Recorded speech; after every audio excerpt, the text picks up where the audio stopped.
नमस्कार। देखिए, सफलता के रास्ते में ना बहुत सी मुश्किलें आती हैं, पर एक चीज है जिस पर हम अक्सर ध्यान ही नहीं देते, और वो छिपी होती है हमारी अपनी पैसों से जुड़ी आदतों में। तो आज हम इसी असफलता के अर्थशास्त्र को समझने की कोशिश करेंगे और ये जानेंगे कि कैसे बस एक छोटा सा सिद्धांत हमारी पर्सनल और प्रोफेशनल दोनों जिंदगियों की कहानी लिख सकता है। हमारी पूरी पड़ताल का जो सार है वो इस एक लाइन में है: आर्थिक अनुशासन की कमी भी असफलता का एक कारण है।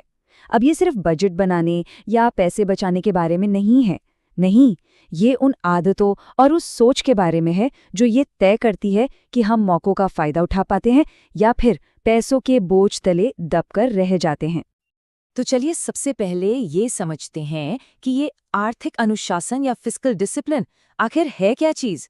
सुनने में शायद थोड़ा भारी भरकम लगे, पर इसका जो मूल सिद्धांत है ना, वो बहुत ही सीधा और सरल है। बिल्कुल आसान शब्दों में कहें तो ये अपनी आमदनी और खर्चों में एक संतुलन बनाने की आदत है, एक बजट बनाकर उस पर टिके रहने की आदत है और पैसों से जुड़े फैसले लेते वक्त थोड़ा संयम बरतने की आदत है। जरा सोच कर देखिए, एक इंसान जो अपनी कमाई से ज्यादा खर्च कर रहा है या कोई कंपनी जो बिना सोचे समझे कहीं भी पैसा लगा रही है, असल में दोनों एक ही गलती कर रहे हैं: अनुशासन की कमी। और ये सिद्धांत हर किसी पर, हर लेवल पर लागू होता है। इस अनुशासन की पूरी इमारत आप कह सकते हैं 3 मजबूत खंभों पर खड़ी है। पहला है संतुलन, मतलब आमदनी और खर्च के बीच एक तालमेल। दूसरा है पालन, यानी जो बजट बनाया है उससे चिपक कर रहना, उसे फॉलो करना। और तीसरा है संयम, जो हमें अचानक से लिए गए गलत फिनेंशियल फैसलों से बचाता है। ये तीनों जब साथ मिलते हैं तो एक मजबूत आर्थिक ढांचा तैयार होता है। लेकिन सवाल ये है कि जब इन सिद्धांतों को, इन पिलर्स को नजरअंदाज कर दिया जाता है, तब क्या होता है?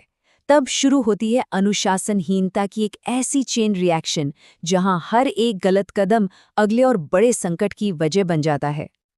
ये जो पूरा चक्र है ना, इसकी शुरुआत अक्सर होती है अनियंत्रित खर्च से। और जब खर्च आमदनी की हदें पार कर जाता है तो क्या होता है? जाहिर है, कर्ज का बोझ बढ़ना शुरू हो जाता है। फिर उस कर्ज को चुकाने के चक्कर में भविष्य के लिए जो जरूरी संसाधन है उनकी बर्बादी होने लगती है, और ये साइकिल बस चलती ही रहती है। इस अनुशासन की कमी का असर दरअसल 2 गुना होता है। एक तरफ तो ये हमारे आज को, हमारे वर्तमान को अस्थिर और परेशानियों से भरा बना देता है, और दूसरी तरफ ये हमारे भविष्य के दरवाजे भी बंद कर देता है। सीधी सी बात है, जब सारे रिसोर्सेज आज की गलतियों को ठीक करने में ही लग जाएंगे तो आने वाले कल के मौकों के लिए क्या बचेगा? कुछ नहीं। चलिए अब बात करते हैं इसके सबसे खतरनाक पहलू की, यानी इसके लंबे समय तक होने वाले असर की। देखिए, ये कोई एक दिन में आने वाली तबाही नहीं है। नहीं, ये एक बहुत धीमी प्रक्रिया है जो धीरे धीरे सफलता की नींव को ही अंदर से खोखला कर देती है। इसको ना एक बिल्डिंग की नींव की तरह समझिए। हर एक गैर अनुशासित आर्थिक फैसला उस नींव में आई एक छोटी सी दरार जैसा है।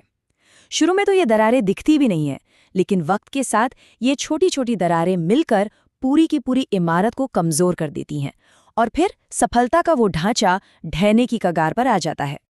और आखिर में जो नतीजा है वो बिल्कुल साफ है। एक कमजोर आर्थिक नींव आपको असफलता की तरफ ले ही जाएगी। इसमें कोई शायद या हो सकता है वाली बात नहीं है। ये तो एक ऐसा रास्ता है जिसकी मंजिल पहले से ही तय है। तो ये पूरा विश्लेषण हमें एक बहुत ही जरूरी सवाल पर लाकर खड़ा कर देता है।